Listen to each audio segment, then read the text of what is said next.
Se você está pronto para a verdade, aperte o like agora, pois isso é seu primeiro ato de compromisso. Se quer conforto, pode sair. O resto é para quem fica. O silêncio que você ouve agora não é vazio. É o peso da sua própria existência cobrando um preço que você tem evitado pagar. A maioria busca palavras doces para ninar sua mediocridade. Mas aqui a linguagem é de pedra e ferro. O compromisso começa no instante em que você decide não desviar o olhar do abismo que se formou entre quem você é e quem você deveria ser. Não peça por motivação, peça por clareza para enxergar a própria negligência. Este é o pacto. Se você continuar, aceita que a dor da disciplina é preferível à podridão do arrependimento, silencioso que consome seus dias sem que ninguém perceba. O tempo não é seu aliado. Ele é o carrasco que corta suas possibilidades enquanto você espera o clima ideal para começar a viver. Você não falta motivação, falta vergonha consciente. Olhe para suas mãos e para os dias que escorreram entre seus dedos como areia fina. A modernidade transformou a fraqueza em uma condição médica,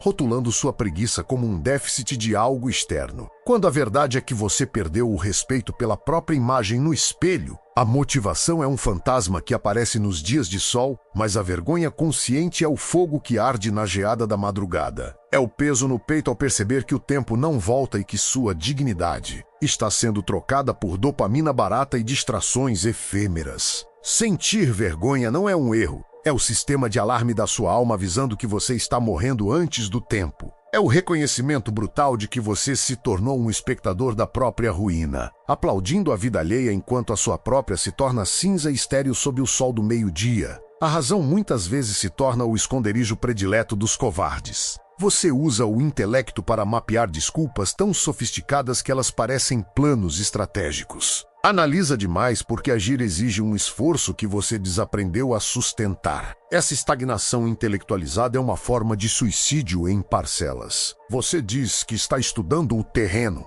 mas está apenas cavando a própria cova com o excesso de informação que nunca se transforma em calo nas mãos. O estoicismo real não é sobre debater a natureza da virtude em bibliotecas climatizadas. É sobre a fricção da carne contra a realidade bruta. Quando a razão vira desculpa, ela deixa de ser uma ferramenta de libertação para se tornar a corrente que te prende ao sofá. A clareza sem ação é apenas um veneno que te faz sofrer com consciência total de cada falha. É o peso de saber o caminho e escolher o pântano. A frustração recorrente nasce do hiato entre o saber e o fazer. Você acorda com a lista de deveres gravada no peito, mas termina o dia com o peso da omissão nos ombros. Esse ciclo de promessas quebradas destrói a confiança básica que você deveria ter em si mesmo. Como você pode esperar que o destino te entregue algo grande se você não consegue nem cumprir a palavra dada ao próprio espelho logo cedo? Cada vez que você sabe o que deve ser feito e escolhe o caminho da menor resistência, uma parte da sua fibra moral apodrece. Não é uma falha técnica. É uma falha de caráter que se disfarça de cansaço. A frustração é o grito da sua dignidade sendo sufocada pela sua passividade. Você não precisa de um novo método de produtividade. Você precisa recuperar o nojo de ser alguém que fala muito e executa quase nada sob a luz da realidade. Muitos interpretam o estoicismo de forma equivocada, achando que ele se resume a uma aceitação passiva ou a um estado de indiferença gélida que aguarda o momento perfeito de prontidão. Eles esperam estar prontos, esperam que o medo desapareça, esperam que a dúvida se dissipe para então agir com a precisão de um imperador. Mas a prontidão é um mito inventado por quem teme o suor. Os antigos não esperavam o mar se acalmar para remar, eles fortaleciam os braços no meio da tempestade. Esperar estar pronto é a forma mais refinada de procrastinação. O estoico age apesar da incerteza, pois ele sabe que a prontidão é forjada no calor da ação, não na quietude da espera. A mente só se organiza quando o corpo se coloca em movimento. Se você busca o conforto de se sentir preparado antes de pisar na arena, você já perdeu a batalha para a própria inércia. O papel da dignidade pessoal deve ser o motor principal de cada movimento seu. Quando a motivação falha, o que resta é o compromisso com a própria honra. A honra não é um conceito arcaico de cavalaria, mas o limite inferior do que você aceita ser. Se você aceita ser alguém que desiste ao primeiro sinal de desconforto, sua dignidade está em leilão por um preço miserável. Os estoicos treinavam a mente para reconhecer que a maior tragédia não é a dor externa, mas a perda da soberania sobre as próprias escolhas. Agir com dignidade significa fazer o que é certo mesmo quando ninguém está olhando e mesmo quando cada fibra do seu ser grita por repouso. É a recusa em ser um escravo dos próprios impulsos básicos. É o entendimento de que sua palavra é o único território que você realmente governa e que cada traição a esse território te torna um exilado de si mesmo. Por que os estoicos treinavam o desconforto e não buscavam inspiração? Porque a inspiração é uma visita caprichosa, enquanto o desconforto é um mestre presente e rigoroso. Eles dormiam no chão, caminhavam no frio e comiam de forma espartana para que o corpo entendesse quem era o mestre. A inspiração é para amadores que dependem do humor do dia para produzir.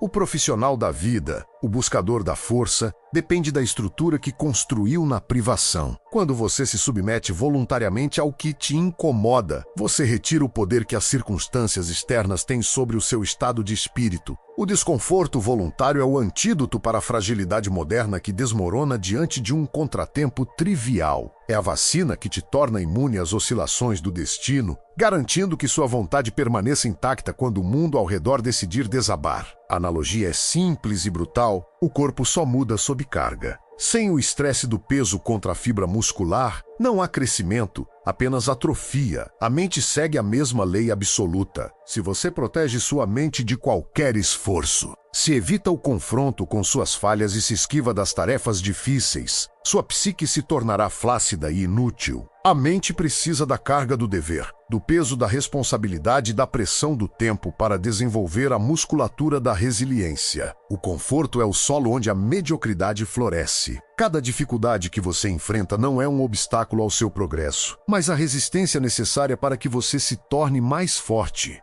Sem carga, a mente deriva para fantasias e ansiedades inúteis. Com o peso da ação consciente, ela se ancora na realidade e se torna capaz de suportar o que destruiria qualquer homem comum. A consciência da morte não deve gerar desespero, mas uma urgência gelada. Os estoicos usavam o memento mori para cortar as distrações e focar no que é essencial. Cada minuto que você passa negociando com sua preguiça é um minuto que você rouba do seu eu futuro, que terá que carregar o peso do seu fracasso. A vergonha consciente deve nascer desse desperdício sagrado. Imagine seu tempo como uma substância finita que vaza de um recipiente quebrado. Você não tem o luxo de esperar pela motivação. A disciplina é o ato de tapar esses furos com a vontade férrea. A vida não vai te dar um prêmio por ter tido boas intenções enquanto ficava parado. O universo só respeita o que é sólido e o que resiste. Suas intenções não valem nada se não forem batizadas no fogo da execução diária.